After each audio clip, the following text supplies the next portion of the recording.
Here's just a very quick tip here, a couple of tips with the auto filter in Ableton. So yeah, generally if I'm putting this on a drum kit, you might hear it something like this,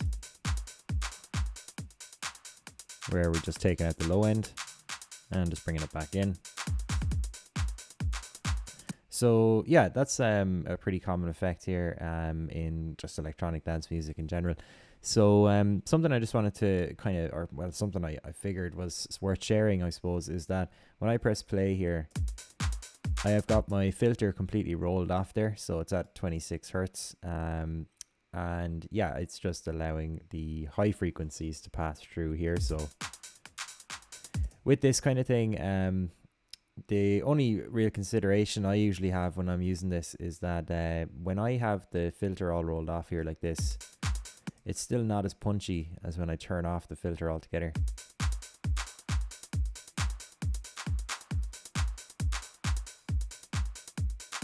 That's on 12 dB per octave as well. The 24, I feel, it's even more severe here as well.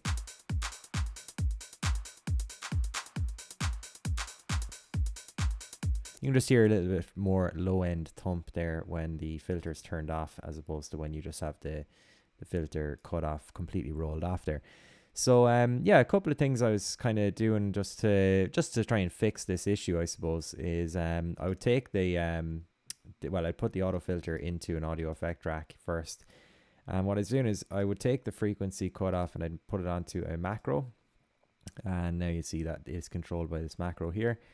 And then the other thing I was going to do was put the device on off on the same macro. So basically, when I have my filter all the way off or rolled back all together, then essentially what I want is for it to actually disable the auto filter, so that when I enable this, or when I start to move the frequency, it actually enables the filter as well. So completely rolled off actually disables the filter itself. That's what I'm trying to do.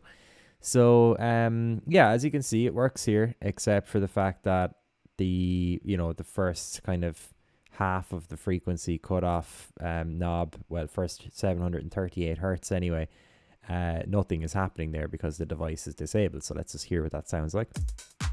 Nothing happening there. Then all of a sudden you hear it there. So what we want to do is we want to change the mapping range here. So let's go into the map. And essentially, we only want it to be two values, on or off. So when we see the device on option here, we want to basically change this one to 0 and this to 1. And we just see what happens here now, right? May or may not do it for us. So, okay. Now you can see what's happening here is that, yes, it's doing what I want, but it's doing it in the wrong order. So it's basically, it's always enabled when I'm fully rolled off. But when I start to actually use the cutoff, it disables the filter and therefore doesn't allow any kind of effect to go through. So let's hear what that's like. So no significance to this. It doesn't do the job for us. So what we can do here is just go back to our mapping and change this minimum value to be 1 and then our max value to be 0. And now it'll be in the right order. Okay, so quite a handy one. Now, one thing I will just mention here as well is that was a very practical kind of thing that I discovered. However, there are some benefits to not disabling this though.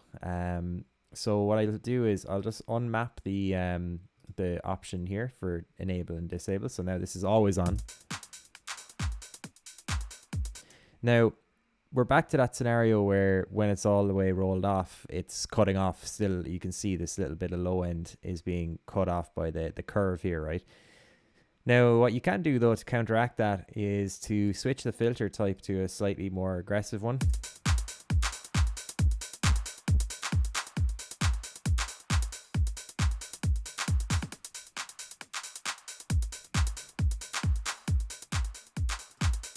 So I think that's quite a good solution. Like the MS-20 filter there is it's quite handy to just add a bit of drive, some saturation to it. So overdrive. So if we just were to add the drive in, it will compensate for this frequency cutoff here, and that's affecting the sound by us not disabling it. So a couple of options for you there, just something I said I'd share.